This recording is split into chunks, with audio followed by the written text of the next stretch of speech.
जब उसे मिला भूत ही खजाना। कहते हैं कि देने वाला जब भी देता देता छप्पर फाड़ के, पर ये जो देने वाला है वह ईश्वर की ओर इशारा कर रहा है। पर आपको पता है क्या कि अगर कोई भूत भी अति प्रसन्न हो जाए तो वह भी मालदार बना देता है। जी हाँ, हम आज बात कर रहे हैं एक ऐसे भूत की जिसने एक घूम घूम कर मूंगफली और गुड़धनिया, गुड़ और मुरमुरे चावल के भुजे से बना बहुत छोटा छोटा लड्डू के आकार की खाने की वस्तु बेचने वाले पर इतना प्रसन्न हुआ कि उसे मालदार बना दिया। आखिर क्यों और कैसे? आइए इस कहानी को आगे बढ़ाते हैं ताकि इन रहस्यों पर से पर्दा उठ सके। हाँ, एक बात और, इस कहानी को आगे बढ़ाने के पहले मैं आप लोगों को बता दूं कि इस कहानी में कितनी सत्यता है यह मैं नहीं कह सकता, क्योंकि यह कहानी भी मैं अपने गांव जवार में सुनी है और गंवई जनता की माने तो इस घटना को घटे लगभग 70-80 साल हो गए होंगे। पहले गांवों में कुछ बनिया फेरी करने आते थे, आज भी आते हैं पर कम मात्रा में। कोई छोटी मोटी खाने की चीजें बेचता था तो कोई श्रृंगार के सामान या धनिया मसाला आदि। ये लोग एक दूरी एक पात्र में इन सामानों को रखकर गांव गांव घूमकर बेचते थे। आज तो जमाना बदल गया है और गांवों में भी कई सारी दुकानें खुल गई हैं, और अगर कोई बाहर से बेचने भी आता है तो ठेले पर सामान लेकर या साइकिल आदि पर बर्फ, आइसक्रीम आदि लेकर। हाँ, तो ये कहानी एक ऐसे ही बनिए से संबंध रखती है जो गांव गांव घूमकर मूंगफली, गुड़, धनिया, मसलपट्टी आदि बेचता था। इस बनिए का नाम रामधन था। रामधन सूनी पगडंडियों, बड़े बड़े बगीचों आदि से होकर एक गांव से दूसरे गांव जाता था। रामधन रोज सुबह सुबह मूंगफली, गुड़धनिया आदि अपने दूरी पात्र में रखता और किसी दूसरे गांव में निकल जाता। एक गांव से दूसरे गांव होते हुए मूंगफली, गुड़धनिया बेचते हुए वह तिकरिया या कभी कभी शाम को अपने गांव वापस आता। जब वह अपनी दूरी उठाए चलता और बीच बीच में बोला करता, ले गुड़धनिया, ले मूंगफली, ले मसलपट्टी, दांत में सट्टी, लड़का बच्चा खाए सयान हो जाए, बूढ़ खाए खाएगा जवान हो जाए। उसकी इतनी बात सुनते ही बच्चे अपन अपने घर की ओर भागते हुए ये चिल्लाते थे कि मसलपट्टी वाला आया, मूंगफली वाला आया। और इसके साथ ही वे अपने घर में घुसकर छोटी छोटी डलिया में या फाड़ आदि में धान, गेहूं आदि लेकर आते थे और मूंगफली, गुड़धनिया आदि खरीद कर खाते थे। एक दिन की बात है, गर्मी का मौसम था और दोपहर का समय। लू इतनी तेज चल रही थी कि लोग अपने घरों में ही दुबके थे। इसी समय रामधन अपने सिर पर दूरी उठाए हमारे गांव से पास के गांव में खेतों में से होकर चला। कहीं कहीं तो इन मैंडों के दोनों तरफ दो दो बिगहा बिगहा केवल गन्ने के ही खेत रहते थे और अकेले इन मेड़ों से गुजरने में बहुत डर लगता था।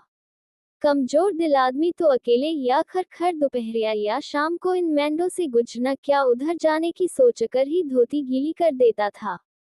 हमारे गांव से वह पास के जिस गांव में जा रहा था उसकी दूरी लगभग 1 कोस 3 किलोमीटर है और बीच में एक बड़ी बारी बगीचा, इसे हम लोग आज भी बड़की बारी के नाम से पुकारते हैं, भी पड़ती थी। यह बारी इतनी घनी थी कि दोपहर में भी इसमें अंधेरा जैसा माहौल रहता था। इस बगीचे में आम के पेड़ों की अधिकता थी, पर इस बारी के बीच में एक बड़ा बरगद का पेड़ भी था। रामधन इस बगीचे में पहुंचकर अपनी दूरी को उतारकर एक पेड़ के नीचे रख दिया और सोचा कि थोड़ा सुस्ताने आराम करने के बाद आगे बढ़ता हूँ। वह वहीं एक पेड़ की थोड़ी ऊपर उठी जड़ को अपना तकिया बनाया और अपने गमछे को बिछाकर आराम करने लगा। उसको पता ही नहीं चला कि कब उसकी आंख लग गई, नींद आ गई। अचानक उसे लगा कि बगीचे में कहीं बहुत तेज आंधी उठी है और डालियों आदि के टकराने से बहुत शोर हो रहा है। वह उठकर बैठ गया और डालियों की टकराहट वाली दिशा में देखा। अरे हाँ, वह जहाँ सोया था वहां से कुछ ही दूरी पर दो पेड़ की डालियां बहुत तेजी से नीचे ऊपर हो रही थी और कभी कभी इन डालियों के आपस में टकराहट से बहुत डरावनी आवाज भी होती थी। अगर कमजोर दिल आदमी अकेले में ये देख ले तो उसका दिल मुंह में आ जाए, पर रामधन को तो यह आदत थी।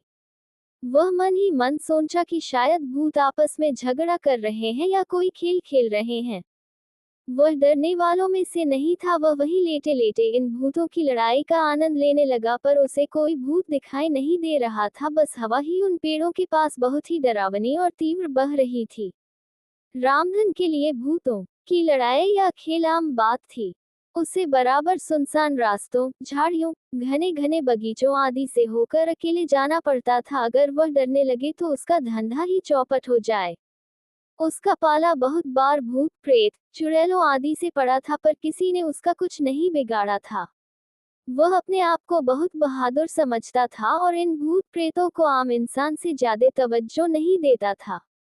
रामधन ने लेटे लेटे ही अचानक देखा कि एक बड़ा ही भयंकर और विशालकाय प्रेत इस पेड़ से उस पेड़ पर क्रोधित होकर कूद रहा है, और इसी कारण से उन दोनों पेड़ की डालियां बहुत वेग से चरमर की आवाज करते हुए नीचे ऊपर हो रही हैं। रामधन को और कुतूहल हुआ और अब वह और सतर्क होकर उस भूत को देखने लगा। अरे, रामधन को लगा कि अभी तो ये प्रेत अकेले था, अब ये दूसरा कहाँ से आ गया। अच्छा, तो ये बात है। अब रामधन को सब समझ में आ गया। दरअसल बात यह थी कि यहाँ भूतों का खेल नहीं बनकर झगड़ा चल रहा था।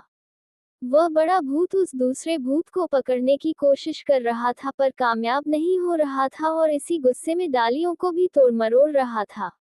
अरे, अब तो रामधन को और मजा आने लगा था, क्योंकि भूतों की संख्या बढ़ती जा रही थी। अभी तक जो ये भूत अदृश्य थे, अब एक एक करके दृश्य होते जा रहे थे।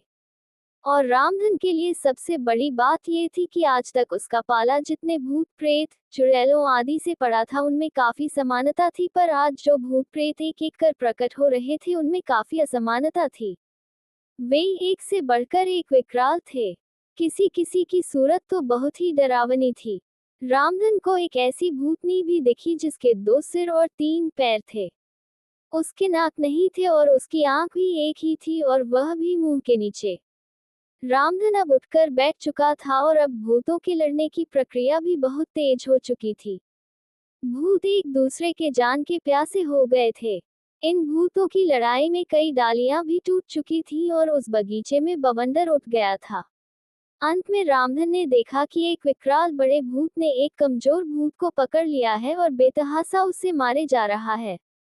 अब धीरे धीरे करके भूत अदृश्य भी होते जा रहे थे। अब वहां वही केवल 3 टांग वाली भूतनी ही बची थी, और वह भयंकर विकराल भूत। अब रामधन भी उठा, क्योंकि इन भूतों की लड़ाई में लगभग उसके 1 घंटे निकल चुके थे। रामधन ने ज्यों ही अपनी दूरी उठाना चाहा, वह उठ ही नहीं रही थी। रामधन को लगा कि अचानक ये दूरी इतनी भारी क्यों हो गई। उसने दोबारा कोशिश की और फिर तिबारा, पर दूरी उठी नहीं। वह पसीने से पूरा नहा गया और किसी अनिष्ट की आशंका से कांप गया। वह समझ नहीं पा रहा था। आज तक तो वह कभी डरा नहीं था, पर आज उसे डर सताने लगा। उसके पूरे शरीर में एक कपकपी सी उठ रही थी और उसके सारे रोए तीर जैसे एकदम खड़े हो गए थे। अचानक उसे उस बगीचे में किसी के चलने की आवाज सुनाई दी। ऐसा लग रहा था कि कोई मदमस्त हाथी की चाल से उसकी तरफ बढ़ रहा है।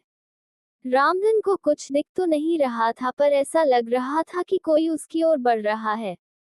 उसके पैरों के नीचे आकर सूखी पत्तियां चरमर कर रही थीं। अब रामधन ने थोड़ा हिम्मत से काम लिया और भागना उचित नहीं समझा।